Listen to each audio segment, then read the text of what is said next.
1833 में middle east के एक शेख ने पावर की लालच में आके अपने ही भाई का कत्ल कर दिया और फिर इस इंसिडेंट के बाद कुछ लोग यहाँ से भाग के रेगिस्तान चले गए। इस रेगिस्तान में उनके पास सिर्फ 3 चीज़ें थी, खजूर, पानी और मछलियाँ।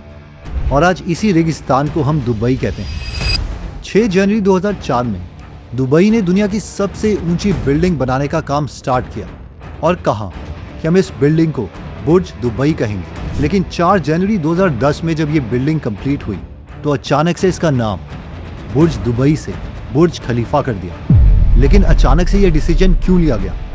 इतना ही नहीं, 2022 में यूके के कोर्ट ने यहाँ के रूलर को डोमेस्टिक एब्यूजर डिक्लेयर कर दिया और इनके रूलर की खुद की बेटी ने एक सीक्रेट वीडियो रिकॉर्ड करी जिसमें उन्होंने अपने बाप के ऊपर गंभीर आरोप लगाए। और इसीलिए लोग दुबई को द गोल्डन केज भी कहते हैं। इसके साथ साथ दुबई की हिस्ट्री में एक वक्त था जब दुबई फाइनेंशियल क्राइसिस से गुजर रहा था और इंडिया ने इनडायरेक्टली उसकी मदद की। और आज हम इस केस स्टडी में 1833 से लेकर 2026 तक दुबई की पूरी हिस्ट्री के बारे में बात करने वाले हैं।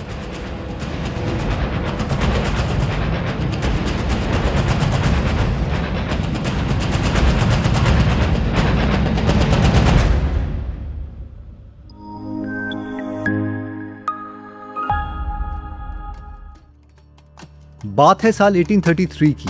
उस वक्त यूएई जैसा कोई देश था ही नहीं। ये पूरा इलाका अलग अलग ट्राइब्स यानी कबीलों में बटा हुआ था।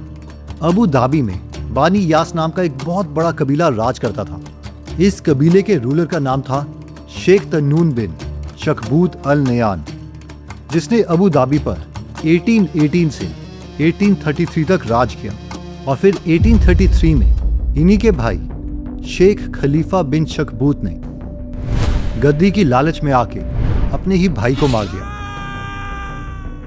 इस खून खराबे के बाद इस ट्राइब की एक दूसरी ब्रांच अल बू फलासा के करीब 800 लोग वहां से निकल गए। वो रेगिस्तान में हफ्तों तक भटकते रहे और आखिर में नॉर्थ के एक छोटे से क्रीक के पास पहुंचे जहां पर भयंकर गर्मी, खजूर, समंदर और उसमें सिर्फ मछलियां थीं।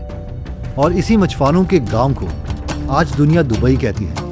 और जो लोग वहां अपनी जान बचाकर आए थे वो कोई और नहीं, आज की रूलिंग अल मखतूम फैमिली के पूर्वज मखतूम बिन बुट्टी थे। और यहीं से दुबई की असली कहानी शुरू होती है। शुरुआत में ये बस छोटी सी एक बस्ती थी जहां लोग मछली पकड़ते थे, मोती ढूंढते थे और इन मोतियों को बेच के अपना गुजारा करते थे।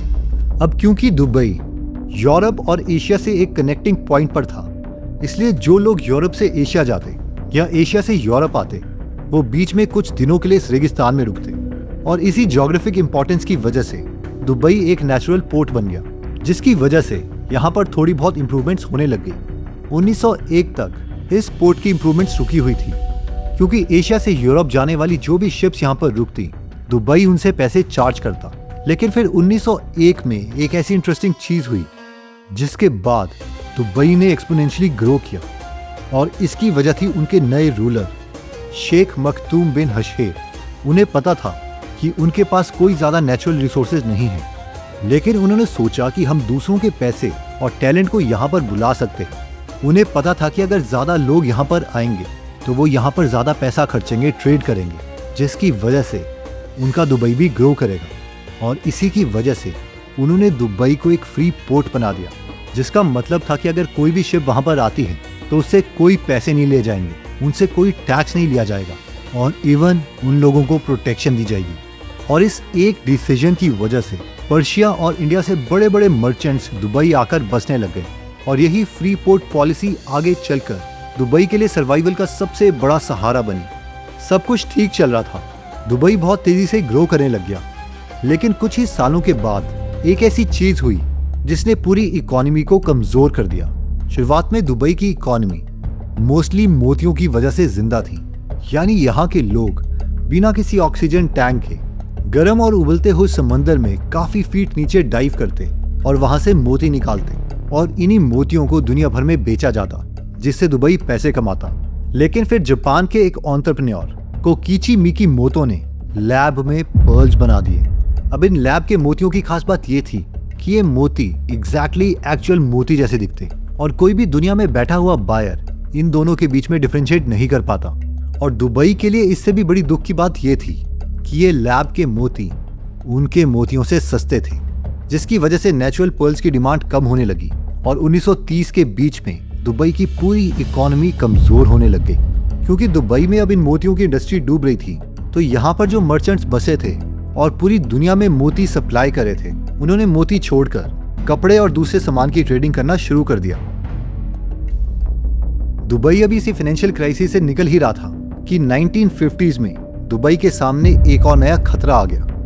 दुबई क्रीक, जो शहर के लिए सबसे इंपॉर्टेंट थी, वो पूरी कीचड़ से भर गई, जिसकी वजह से बड़े शिप्स जो वहां पर आके रुकते थे वो आना बंद हो गए। दुबई से जो ट्रेड था वो शारजाह और अबू धाबी शिफ्ट होने लग गया। इस वक्त दुबई बर्बाद होने की कगार पर था और दुबई के पास इतने पैसे नहीं थे कि वो उस कीचड़ को साफ करवा पाए। लेकिन उस वक्त के नए शेख रशीद बिन सईद अल मखतूम ने एक बड़ा फैसला लिया। उन्होंने कुवैत से 4 लाख पाउंड का लोन लिया और फिर 1959 में क्रीक से कीचड़ निकालने का काम स्टार्ट किया, जो 1961 में कंप्लीट भी हो गया। इसका रिजल्ट ये हुआ कि क्रीक फिर से जहाजों के लिए खुल गया और ट्रेड फिर से स्टार्ट हो गया। अब ट्रेड तो फिर भी स्टार्ट हो गया था, लेकिन पर्ल्स की ट्रेडिंग की वजह से दुबई जो पहले पैसे कमा रहा था उसको रिप्लेस करने वाला दूसरा इनकम सोर्स क्रिएट नहीं हुआ था। और फिर आया इंडियन गवर्नमेंट का गोल्ड कंट्रोल एक्ट 1968। एक्चुअली उस वक्त इंडिया में डॉलर्स की कमी हो रही थी, क्योंकि इंडियंस बाहर के बहुत से देशों से गोल्ड खरीद रहे थे और गोल्ड खरीदने के लिए उन्हें बाहर के देशों को डॉलर्स में पे करना पड़ता था। तो इंडिया के पास जो डॉलर रिजर्व्स थे वो खत्म हो रहे थे, जिसकी वजह से रुपी वीकर पड़ रहा था। अब क्योंकि इंडियंस को तो गोल्ड से प्यार है, जिसकी वजह से इंडिया में गोल्ड का प्राइस बहुत ज्यादा हो गया। दुबई के चालाक मर्चेंट्स ने इस सिचुएशन में भी एक मास्टर अपॉर्चुनिटी देखी। उन्होंने लंदन और स्विट्जरलैंड से बिल्कुल लीगल तरीके से दुबई गोल्ड इंपोर्ट करना स्टार्ट कर दिया। क्योंकि दुबई टैक्स फ्री था, इसलिए वहां पर गोल्ड लाना बहुत आसान था। अब एक बार जब ये सोना दुबई पहुंच जाता, उसके बाद यही मर्चेंट्स छोटी छोटी किश्तियों में यही सोने के बिस्किट्स खजूर और कपड़ों की बोरियों के नीचे छुपाकर इसे मुंबई, गुजरात और केरला तक पहुंचा देते। रात के अंधेरे में ये सोना इंडियन स्मगलर्स को डिलीवर कर दिया जाता। एक एस्टीमेट के हिसाब से उस टाइम पर 100 से 200 टन का सोना दुबई से इंडिया स्मगल हुआ था। आज की वैल्यू के अकॉर्डिंग ये लगभग $32 बिलियन की वैल्यू है, यानी 3 लाख करोड़ इंडियन रुपीस। इससे दुबई को बहुत फाइनेंशियल बूस्ट मिला और उनकी बैंकिंग इकोनॉमी मजबूत हो गई। इतना ही नहीं, इससे करीबन 30 साल पहले 1930s में गल्फ के कई अरब मुल्कों में ऑयल मिलना स्टार्ट हो गया था। बहरीन, सऊदी अरेबिया, कुवैत और अबू धाबी जैसे इलाके ऑयल की वजह से काफी तेजी से अमीर होते जा रहे थे। दुबई को भी लगा कि वहां पर भी कोई ना कोई ऑयल रिजर्व होना चाहिए और 1950 से ही अमेरिकन ऑयल कंपनीज दुबई में तेल ढूंढने लग गई। लेकिन अगले 13 सालों तक उन्हें वहां पर कोई भी ऑयल नहीं मिला। सब लोग हार मान चुके थे। लेकिन फिर 1963 में कॉन्टिनेंटल ऑयल कंपनी, जिसे लोग कॉनोको कहते हैं, उसने दुबई के साथ ऑयल सर्च कॉन्ट्रैक्ट साइन किया। कॉन्ट्रैक्ट सिंपल था, कॉनोको सारा रिस्क लेगी, यानी वो सारा पैसा खर्चेगी तेल एक्सप्लोरेशन के लिए। अगर तेल नहीं मिलता है तो दुबई को उन्हें कोई पैसे नहीं देने हैं, लेकिन अगर तेल मिलता है तो उसमें से कमाई का कुछ हिस्सा दुबई को मिल जाएगा। इस कॉन्ट्रैक्ट के बाद कई सालों तक कंपनी ड्रिलिंग करती रही, लेकिन उन्हें कहीं भी तेल नहीं मिला। लेकिन दुबई के रूलर शेख रशीद बिन सईद अल मखतूम ने हार नहीं मानी। उन्होंने एक्सप्लोरेशन एफर्ट्स जारी रखे और फिर आया 1966। कॉनोको ने दुबई के कोस्ट से दूर समंदर में ड्रिलिंग की और इस बार तेल मिल गया और इस ऑयल फील्ड का नाम रखा गया फतेह, मतलब विक्ट्री। साल 1966 में फतेह ऑयल फील्ड डिस्कवर होने के बाद साल 1969 में यहां से ऑयल एक्सपोर्ट होना भी शुरू हो गया था। लेकिन उस वक्त के रूलर शेख रशीद बिन सईद अल मखतूम एक कड़वा सच जानते थे। उन्होंने कहा, मेरे दादा ऊंट की सवारी करते थे और मेरे पिता ने भी ऊंट की सवारी ही की। मैं मर्सिडीज चलाता हूँ, मेरा बेटा लैंड रोवर चलाएगा, लेकिन मुझे डर है कि शायद उसका बेटा दोबारा से ऊंट की सवारी ना करे। इन शॉर्ट, वो जानते थे कि दुबई के ऑयल रिजर्व्स अबू धाबी या सऊदी अरेबिया जितने नहीं हैं, और अगर वो सिर्फ ऑयल पे डिपेंडेंट रहे तो जिस दिन भी ये ऑयल खत्म होगा सब वापस वहीं पे आ जाएगा जहां से उन्होंने शुरुआत की थी। इसलिए उन्होंने तेल से फोकस हटाकर अपना फोकस इंफ्रास्ट्रक्चर पर लगाया। इसके बाद उन्होंने जबेल अली पोर्ट बनाया, जो दुनिया का सबसे बड़ा मैन मेड हार्बर में से एक है। उनकी स्ट्रैटेजी सिंपल थी, build it and they will come, यानी बस बनाओ, दुनिया अपने आप खींची चली आएगी। और इंटरेस्टिंग बात यह है कि दुबई की जीडीपी में ऑयल का कंट्रीब्यूशन 1% से भी कम है। शेख रशीद का डाइवर्सिफिकेशन प्लान काम कर गया। दुबई अब तेल पर नहीं बल्कि टूरिज्म, रियल एस्टेट और ट्रेड पर चलता है। दुनिया का सबसे बड़ा पोर्ट बनाने के साथ साथ दुबई ने दुनिया भर की कंपनीज को एक ऐसा ऑफर दिया जिसे वो ठुकरा नहीं सकी। उन्होंने एक ऐसा एरिया बनाया जिसे उन्होंने कहा फ्री जोन। अब सवाल ये है कि ये फ्री जोन होता क्या है। दरअसल ये एक ऐसा एरिया है जहाँ के रूल्स बिल्कुल अलग हैं। यहाँ अगर आप अपनी कंपनी खोलते हैं तो उसके 100% मालिक सिर्फ आप होते हैं। वैसे आम तौर पर यूएई में किसी फॉरेनर को अगर बिजनेस खोलना है तो उसे एक लोकल इमिराती पार्टनर चाहिए होता है, मगर फ्री जोन में इसकी भी जरूरत नहीं होती। इसके अलावा यहाँ पर 0 टैक्स है, कोई कस्टम्स ड्यूटी नहीं है, और जो भी प्रॉफिट आपको होता है वो बिना किसी रोक टोक के आप अपने देश वापस ले जा सकते हैं। दुबई का सबसे पहला और सबसे बड़ा फ्री जोन जबल अली पोर्ट के पास में बनाया गया, जिसे हम जफजा भी कहते हैं। जब साल 1985 में इसकी शुरुआत हुई तो यहाँ सिर्फ 19 कंपनीज थी, लेकिन अगर आज हम इस लिस्ट को देखते हैं तो यहाँ पर 100 से ज़्यादा फॉर्च्यून 500 कंपनीज और 11,000 से भी ज़्यादा बिजनेसेस रजिस्टर्ड हैं। इन सब की वजह से दुबई डेवलप तो हो रहा था, मगर लोन के पैसों से, और इसी बोरो एंड बिल्ड यानी उधार लेकर नया दुबई बनाने की आदत की वजह से दुबई को एक बहुत बड़ी मुश्किल का सामना करना पड़ा। एक्चुअली सितंबर 2008 में लेहमान ब्रदर्स के कोलैप्स ने पूरी दुनिया की इकोनॉमी को हिला दिया, जिसकी वजह से दुबई की इकोनॉमी भी इसका शिकार हुई। प्रॉपर्टी प्राइसेस गिर गए, बैंक्स ने लोन देना बंद कर दिया और कई प्रोजेक्ट्स रुक गए। और इस क्राइसिस की वजह से दुबई को कितना बड़ा नुकसान हुआ वो लोगों को पता लगा नवंबर 2009 में, जब दुबई की government back company Dubai world ने अपने 26 बिलियन कर्जा वापस देने पर 6 महीने की मोहलत मांग ली। सब हैरान थे कि क्या दुबई के पास अब इतने भी पैसे नहीं हैं कि वो अपने 26 बिलियन का कर्जा दे पाए। हालात इतने बुरे हो गए कि एक्सपैट वर्कर्स जो अपना कर्जा नहीं चुका सकते थे वो दुबई से भागने लगे ताकि उन्हें जेल ना जाना पड़े। और मीडिया रिपोर्ट्स के मुताबिक कई लग्जरी कार्स दुबई एयरपोर्ट्स की पार्किंग में ही वो छोड़ के चले गए। दुबई बैंकरप्ट होने की कगार पर था और इस वक्त पर दुबई का ड्रीम प्रोजेक्ट, दुनिया की सबसे बड़ी बिल्डिंग जिसका नाम वो बुर्ज दुबई रखने वाले थे, वो लोगों को लगने लगा कि ये लोग कंप्लीट नहीं कर पाएंगे। तब दुबई को इस परेशानी से निकाला उनके पड़ोसी देश अबू धाबी ने। अबू धाबी ने आखिरी वक्त पर यूएई सेंट्रल बैंक के जरिए दुबई को $10 बिलियन का बेल आउट यानी इमरजेंसी लोन दे दिया। और इसी एहसान को चुकाने के लिए जनवरी 2010 में जब इस टॉलेस्ट बिल्डिंग का उद्घाटन हुआ तो पूरी दुनिया शॉक्ड रह गई। जिस बिल्डिंग का नाम बुर्ज दुबई रखा जा चुका था वो बदलकर बुर्ज खलीफा कर दिया गया। बुर्ज का मतलब है बिल्डिंग और खलीफा यानी अबू धाबी के रूलर शेख खलीफा बिन जयेद अल नयान का नाम। इस मैसिव बेल आउट के बाद दुबई ने एक बार फिर से खुद को खड़ा कर लिया और वही लग्जरी और ग्लैमर की चमकती हुई दुनिया फिर से बसा ली। बहुत से लोगों को दुबई दिखने में बहुत मॉडर्न और ग्लैमरस लगता है, वही वेस्टर्न लाइफस्टाइल, अल्कोहल परमिट्स और चमकती हुई पार्टीज। लेकिन यहाँ दो ऐसी दुनिया बसती है जो एक दूसरे से बहुत अलग है। पहली दुनिया है जो यहाँ के लोकल्स हैं और जो अच्छी जॉब करते हैं।